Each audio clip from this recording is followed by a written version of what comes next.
He tapped my head like I was a pet. A little pat, 2 fingers, arrogant, dismissive, like I was nothing.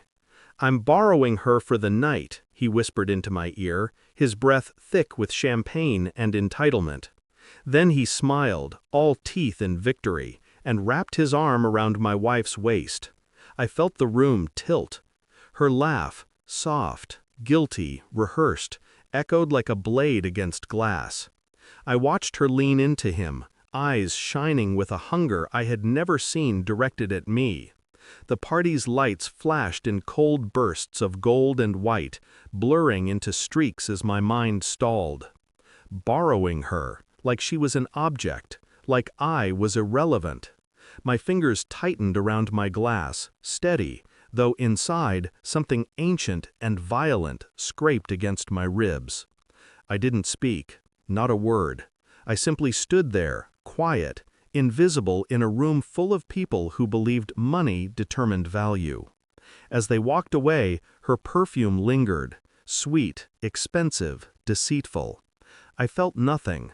Or maybe I felt too much to identify any single emotion. My phone buzzed. A message from my daughter-in-law. "If you want to join Thanksgiving, come wash the dishes." I stared at it. Then I replied with one word. The beginning of an ending no one expected. They thought they were leaving me behind. They didn't know I was simply letting them walk into the fire they built. And when their screams came, her key failing at the door, his panicked call, the begging, I was already gone. Already free. It didn't start tonight. Betrayal never begins at the moment you notice it. It starts in whispers, lingering glances, tiny fractures hidden beneath routines. She used to look at me with soft warmth, or so I believed.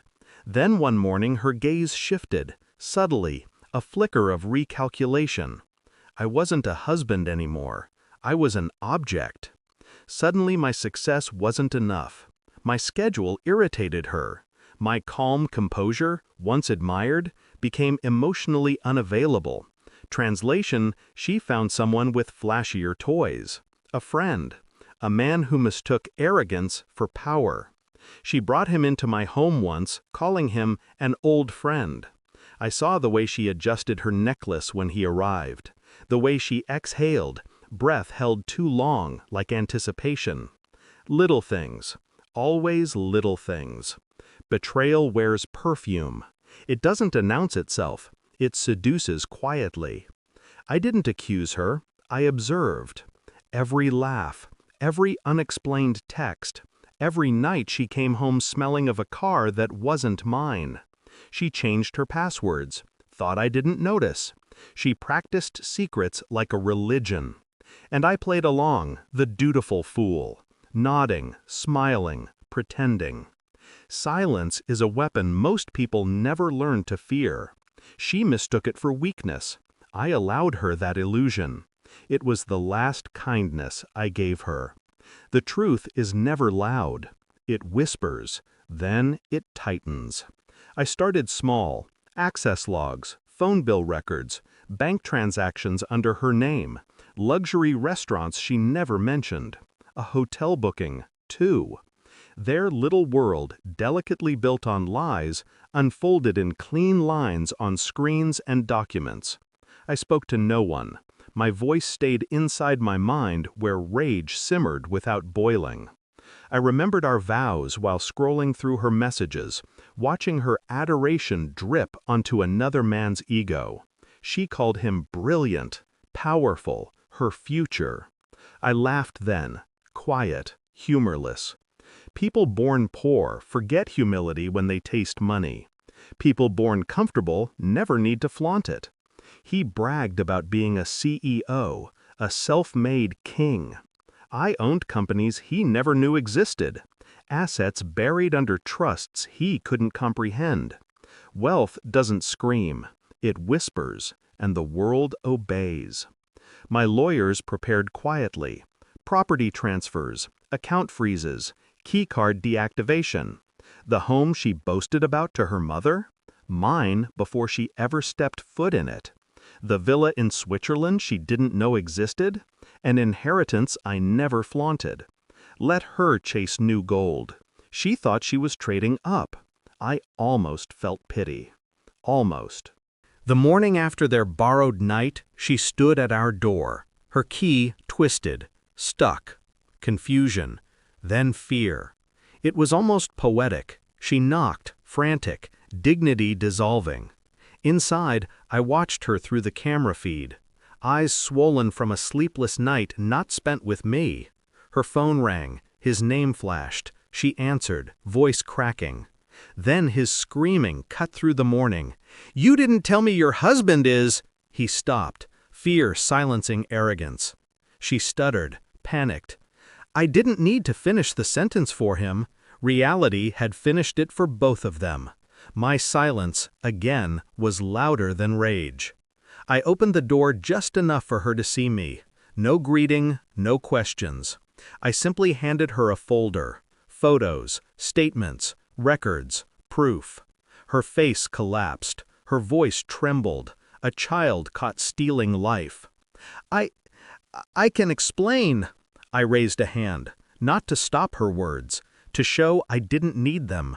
The truth already belonged to me. I didn't yell, I didn't curse. Emotion is a currency I don't spend on thieves. I moved your things to storage, I said quietly. You'll receive divorce papers today. Her knees buckled. She reached for me like I was salvation. But she had chosen her God the night she walked away. A false one. My phone buzzed, a message from my daughter-in-law again. A photo of Thanksgiving, family, warmth she abandoned. And beneath it, the villa, snow-capped, serene, unreachable to her now. Her eyes widened. Realization is a cruel mirror. You had all that and never told me? I looked at her the way one looks at a dying flame. If wealth was all you wanted, I murmured, you could have asked. She sobbed. For me? No. For what she lost. It was deliciously quiet. I stepped back, closed the door gently. Not a slam, a burial. People believe betrayal destroys you. It doesn't.